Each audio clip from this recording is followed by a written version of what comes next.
Rick had long suspected that time wasn't a straight line or even a circle, but a wound, a place where reality folded in on itself, bled into the layers beneath, and tried desperately to scab over. Some timelines healed, most didn't. One, in particular, festered. It began during a simple retrieval mission. Rick and Morty had ventured into a pocket dimension to harvest chrono slugs, creatures that fed on time inconsistencies and secret shame. The realm they entered was quiet. A dead forest stretched over endless horizon, trees pulsing with fluorescent veins, sky locked in a permanent dusk. But Morty never came back. Rick searched for 7 hours before finding a tear in the forest floor. An abyss darker than vacuum, too geometrically incorrect to be natural. At the edge lay Morty's watch, still warm. The air vibrated around the hole like a held breath. Against all reason, Rick jumped in. He fell for a week. Time became unreliable. Days collapsed into seconds. Thoughts dragged into centuries. His body changed without his consent. Sometimes he had arms, sometimes wings, sometimes nothing. He passed echoes of other Ricks, some gibbering, some calcified into stone, one praying to a mirror. None saw him, none moved. He realized he wasn't falling through space. He was falling through versions of himself, dead ends, miscalculations, failed escapes. Eventually, he landed, not with impact, but arrival. The loop below. It was a city without sky, bathed in violet fog. Buildings made of bone and brick curved inward like spirals. The ground breathed. Rick walked for days without seeing a single being, but he felt watched. The structures mourned. Each wall whispered memories he never lived, of Mortys who died. Screaming of Beths who never forgave, of Ricks who begged for redemption and were denied. Then he saw the signs, drawings etched into the stone. A spiral with a dot in the center, always watching. Below it a phrase repeated in countless languages. He who loops becomes the loop. He found Morty, not alive, not dead. Replaying, caught in a continuous reenactment of his last moments. Falling, crying out, reaching for help, again and again. No aging, no decay, just infinite repetition. The loop fed on it. Rick tried to break it, fired his temporal disruptor, deployed a paradox bomb, rewrote the causal script. Nothing changed. The loop fed on regret. On failure. It had no mind, no body, no will, only hunger, and Rick was full of it. Each step he took drew more of him into the architecture. He began to see his own movements mirrored in the structures, shadows that lagged behind, then led. Every building became familiar. A place he'd once stood, a lab he'd once burned, a crib he'd once walked away from. He realized the city was him, or rather, the parts he refused to be. He was not the first to fall.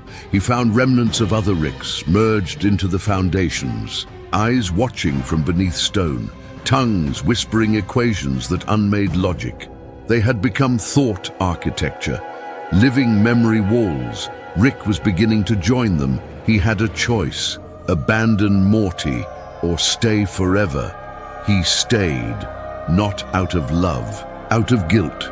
He fractured himself, layering his consciousness across the loop's temporal planes. He inserted fragments into every moment of Morty's repeat cycle, replacing pieces of the loop with new data. Slowly, over what felt like centuries, Morty's loop began to stutter. The fall extended. The scream shortened. One day, Morty blinked. It was enough. Rick channeled the last of his autonomy into a wormhole seed, encoded in his own DNA. When Morty made eye contact with a piece of him, just a neuron embedded in falling air, it triggered the rupture, a crack in the loop. Time didn't break, it remembered. The two of them were expelled. Rick awoke in a crater outside his lab. Morty beside him, breathing, alive. But neither spoke, because something had followed. They didn't know what. It had. No form, no sound, just the sensation of wrongness. Their reflections now smiled slightly too long, their shadows paused at corners. Occasionally, Morty would freeze mid-sentence, eyes wide, like he was hearing music no one else could. Rick ran. Tests found loop residue in Morty's spinal fluid. Temporal cancer. Inoperable. Each night the loop tries to rebuild itself. Rick sees the city in his dreams, his thoughts constructing more buildings, more repeating Mortys, more versions of himself arguing, drinking, begging. The loop isn't a place, it's a program, a punishment. And Rick knows one truth above all others: he never truly left. He brought the loop with him, and someday, when enough guilt festers again, it will open, not beneath him, inside him. There was always something strange about the Beths. Every Rick knew that losing Beth, or never finding her, was a core trauma, buried beneath bravado and cosmic nihilism. But none of them ever spoke about the anomalies, the echoes, the repeated Beths who reappeared across dimensions, identical not just in DNA but in scars, memories and fears. Rick's dismissed it as multiversal noise, random overlaps, probability playing tricks. They were wrong. Rick C-137 discovered the truth when he followed one of those anomalies into an empty sector. No civilization, no gravity, no reason to exist. Yet the signal was strong. Beth's DNA, echoing through the void with unnatural clarity. He traced it to a rift, a seam in reality that shouldn't have been there. On the other side was the labyrinth. It was not a building, nor a planet. It was a construct, half organic, half machine, spread across a folded dimension that looped back into itself. Rooms blended into corridors that spiraled inwards, infinitely recursive. Walls were made of memories, flashing images of childhood, birthdays, whispered lullabies, the glint of surgical tools. As Rick walked, the images began to repeat, not like video, like infection. He found the first Beth near the entrance, frozen mid-scream. Her body was perfectly preserved, eyes wide, mouth stretched open. Her skin was etched with runes he didn't recognize. Around her neck hung a pendant shaped like an infinity loop. He tried scanning her, but the scanner glitched, displaying her vitals as both alive and dead. Deeper in, he found more, a Beth fused into the wall, her arms reaching out as though clawing to escape. Another cradled a Morty-shaped doll, rocking back and forth, humming a tune without sound. When Beth was impaled on a spire of black crystal, her face locked in serene calm, as if she'd found peace within agony. There were hundreds, thousands. Rick realized the labyrinth wasn't just a prison, it was a farm. Each chamber housed a variant of Beth, all converging here regardless of their home dimension. He examined the walls more closely and saw the truth. Each Beth had made a choice. To stay, to run, to forget Rick, to become him. The labyrinth collected them all. The rooms began to change. They no longer matched the architecture of the Citadel or Earth. They were alive now. The walls pulsed. The air tasted metallic. Rick's memories began to rearrange. Faces he didn't know appeared in his mind. Beths he never fathered, conversations he never had. But the emotions were real. He felt their pain, their betrayal, their fear of becoming just another version. At the center of the labyrinth was the heart. It resembled a Beth, towering, grown, monstrous. Her limbs extended into the walls, forming the veins of the maze. Her head hung low, her face masked in mirrored glass. When Rick approached, the mirrors shifted, showing him images not of Beth but of himself, fractured, multiplied, decayed.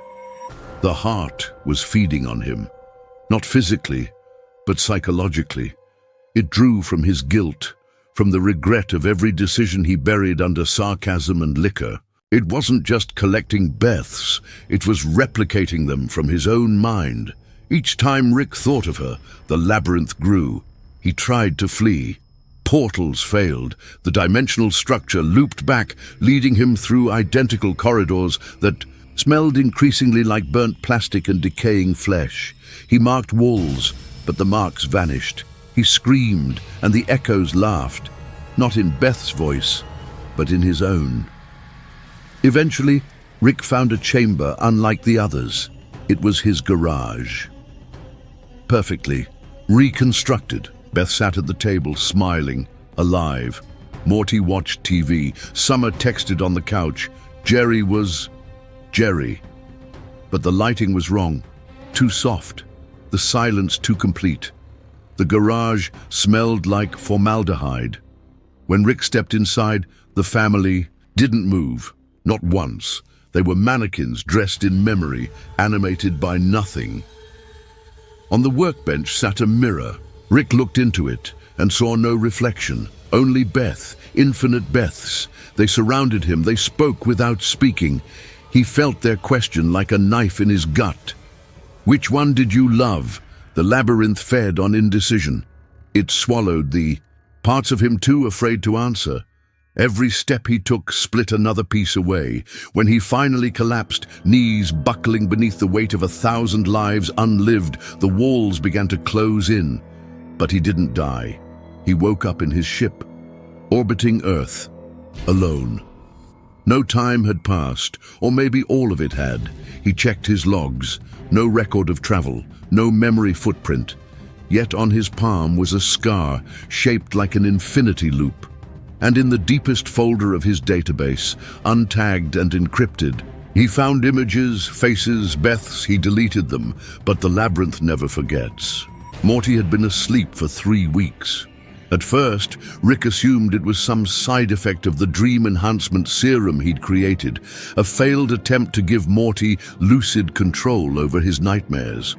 The boy had been complaining about increasingly vivid dreams, empty cities with moving shadows, voices calling from beneath the ground, teeth in the sky. Rick chalked it up to puberty and interdimensional jet lag. Morty's brain wasn't built for even half the things they'd seen. But then, Morty didn't wake up. He wasn't dead. His vitals remained steady, brain activity off the charts, higher than anything Rick had seen, even in hive mind species or time-looped consciousnesses. Morty wasn't just dreaming, he was somewhere else, trapped, and Rick couldn't follow him. At first he tried direct neural interface. He wired Morty's mind into the ThoughtBridge TM system and dove in, but all he found was static. Not white noise, black noise. Silence so deep, it felt like pressure in his bones. Then came the whispers. Not words, but patterns, vibrating in frequencies just outside understanding. They didn't speak to Rick. They remembered him. Rick pulled out before his synapses started to melt. He went analog, old school, dug into ancient methods, pre-science rituals hidden in the voids between mathematics, things he'd sworn never to touch again. He burned a Morty hair effigy in vacuum.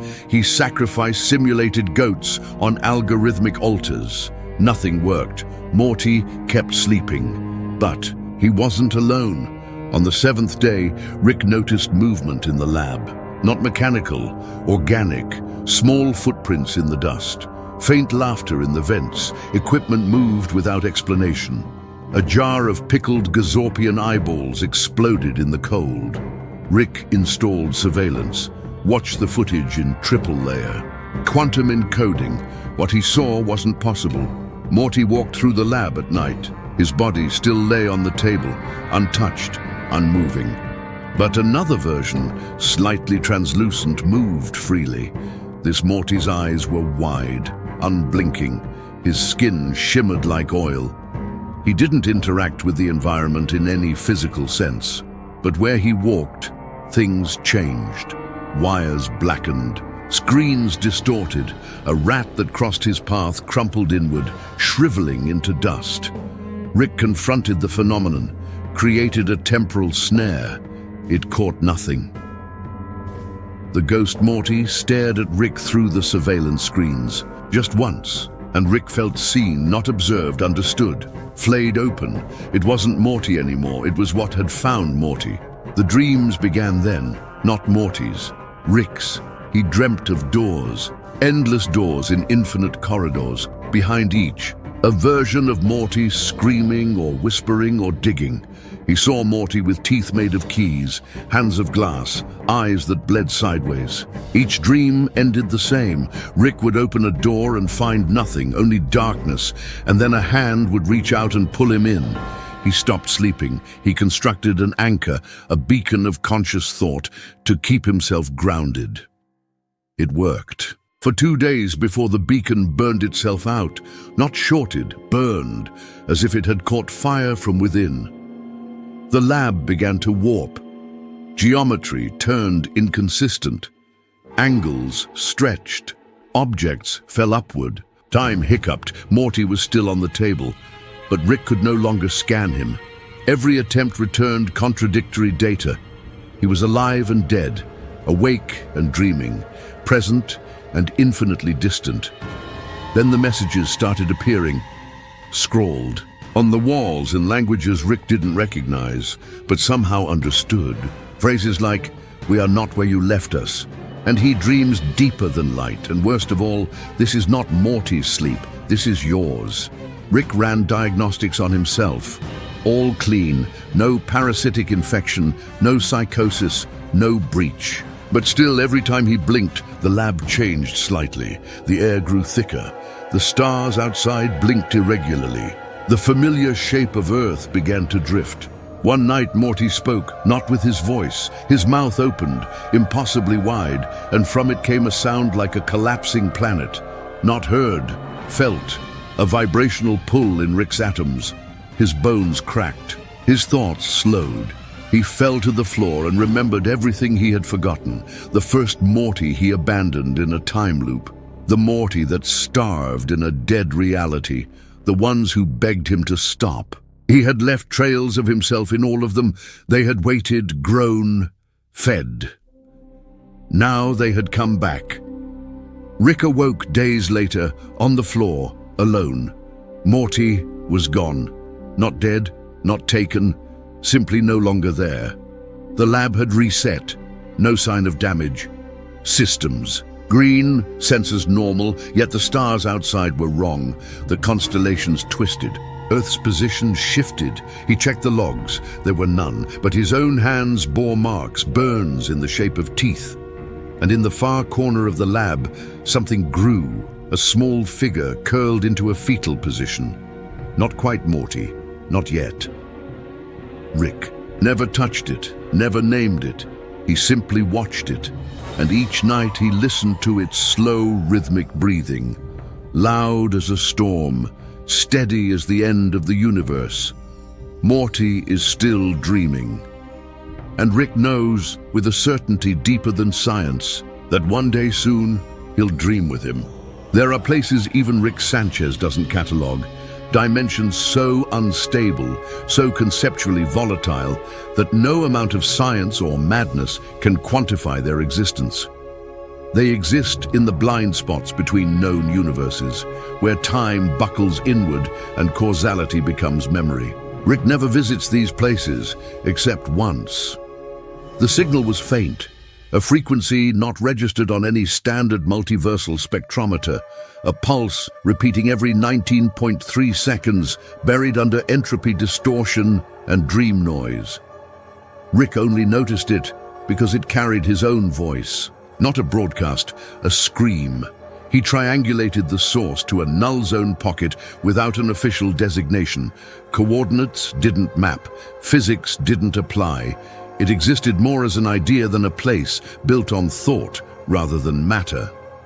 Rick entered it through forced mental alignment and phase inversion, the same process used to interface with dead gods and broken timelines. What he found was absence, not darkness, not emptiness. Absence. Color did not exist. Sound collapsed before reaching the ear. Shapes twisted away from comprehension. Rick's body flickered. Reality couldn't decide if he was there. His ship dissolved the moment he stepped out, unraveling into concepts. He was alone in a void that rejected recognition, and yet something knew he was there. He walked, though distance was meaningless. Every step felt the same, yet each moved him deeper. Structures began to emerge, not physical but relational. Forms built from memory, from significance. He recognized pieces, the outline of a council chamber, the skeletal remains of Morty's school, a twisted version of his garage hanging upside down in a sea of inverted silence. They were made of forgetting, not decay. These weren't ruins. These were memories no longer held by anyone. Discarded timelines, deleted choices. Rick realized the truth. He was in the forgotten dimension. Everything here was once real, once lived, and now unremembered. The place had no inhabitants, only echoes. Rick watched them move around him. Silent Mortys, uncreated summers, phantom Beths repeating the same motions over and over like corrupted files. None reacted to him, none could, until he saw himself. The first Rick stood across the grey landscape, unmoving, not a clone, not a variant, an exact match. Rick C-137, except less, pieces missing. He watched as that Rick stared into the void with hollow eyes, lips moving without sound. Around him, shadows bled from nothing. They clung to his form like regrets with claws. Then another Rick emerged, then a third, a fourth, hundreds, all C-137, all abandoned in this place. He understood then. Every time he deleted a possibility, every failed teleport, every memory wiped, every suicide aborted through backup, this was where the remnants came. Not death, not erasure, just exile. Cast into the forgotten dimension. It didn't just trap data, it remembered the forgetting. Rick tried to leave, triggered his recall protocols, accessed emergency port devices stored within his brainstem. Nothing responded. His body began to blur. He felt memories sliding away, not recent ones, but fundamental. How old he was, why he built his first portal gun, the last thing Morty said to him before their most recent trip. He couldn't remember Morty's face. Panic was unfamiliar. Rick didn't do fear, but this was different. It was unbecoming, the unraveling of self. He tore open his wrist and accessed the failsafe. The master reboot meant only for full genetic annihilation, a last resort. It triggered and failed. The dimension laughed, not audibly. It laughed through him, his muscles convulsed, his thoughts jittered.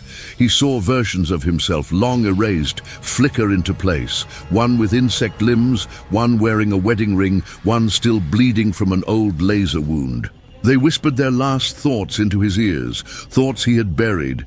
You said you'd never let it happen again. You promised you'd destroy it if it woke up.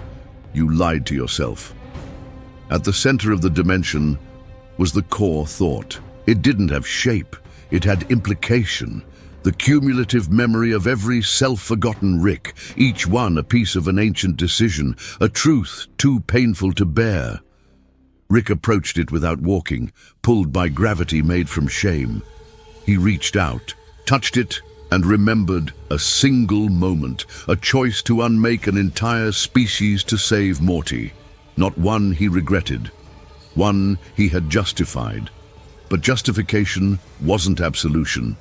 The guilt had no place in his mind, so he tore it out, and the dimension took it in. It wasn't just a dumping ground. It was alive, feeding. It had grown fat on discarded selves, on forgotten sins. Now it wanted everything. The longer he remained, the more of him it devoured. He forgot his last name, the scent of his first lab, what color was. In desperation, Rick did the unthinkable. He remembered everything at once, every variant, every mistake, every lie, every Morty buried under another Morty. He forced it all into conscious thought, flooding the dimension with raw identity. It recoiled.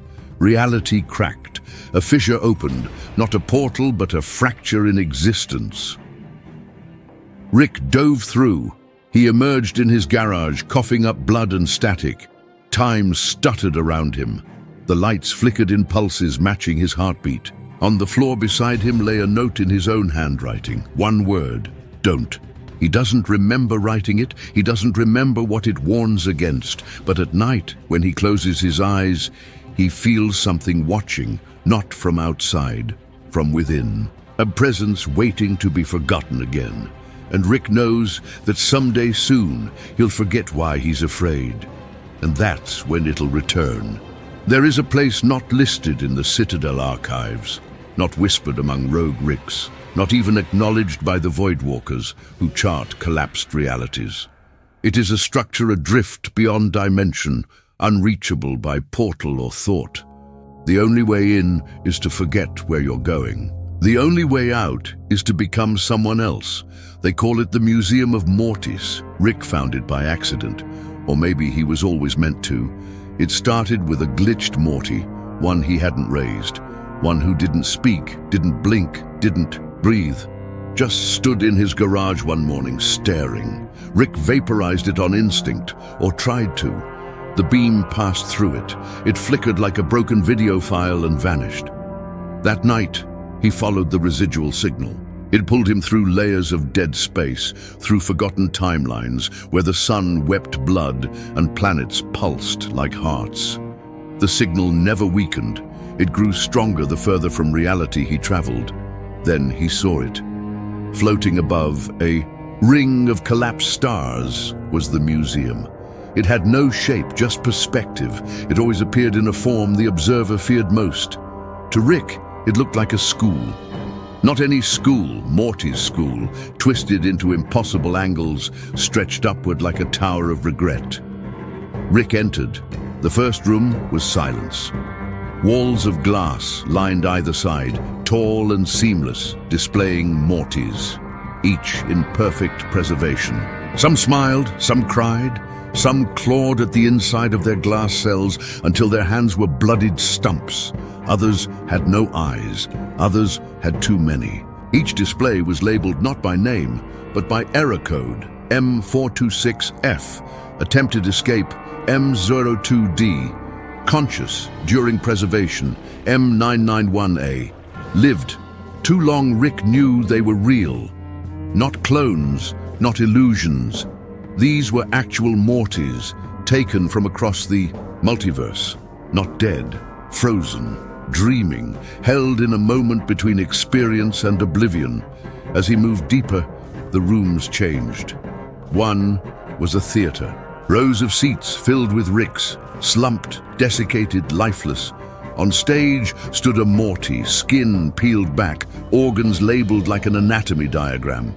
A spotlight shone down as invisible forces moved his limbs, making him dance like a puppet. No sound, only the rustle of flesh on string. Another room was a carousel. Mortys chained to poles, spinning endlessly. Each rotation peeled back another layer of self. One screamed with his mind. Rick felt it vibrate in his teeth. Another vomited stars. Another whispered his name over and over from a mouth that didn't open. The museum didn't collect Mortys randomly. It selected failures, deviants, outliers. Mortys who broke pattern, who didn't cower, who questioned. Each one a threat to the system Rick had built without realizing. A hierarchy where Morty was always the passenger. The museum curated these deviations, preserved them like insects in amber. Rick tried to leave, but the halls rearranged. The exit dissolved into mural. The murals moved. They told stories of Mortys betrayed, Mortys sacrificed, Mortys who saved Rick only to be forgotten. Every wall became a mirror, not literal, reflective in meaning.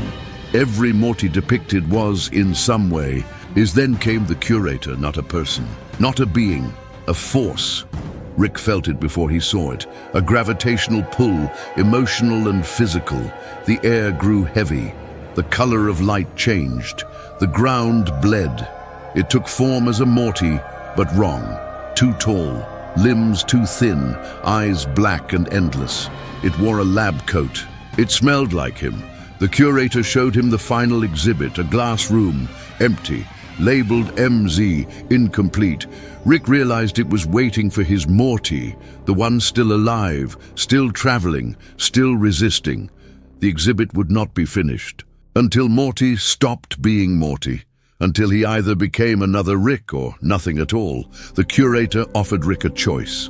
He could leave. Forget the museum, return to his life, but the cost would be one Morty, not a Morty.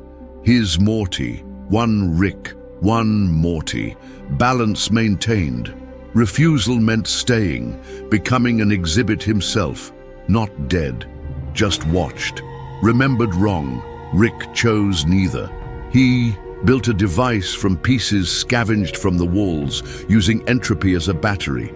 He overloaded the museum's containment grid. The displays flickered. The preserved Mortys began to move. Not wake, not escape, just shift.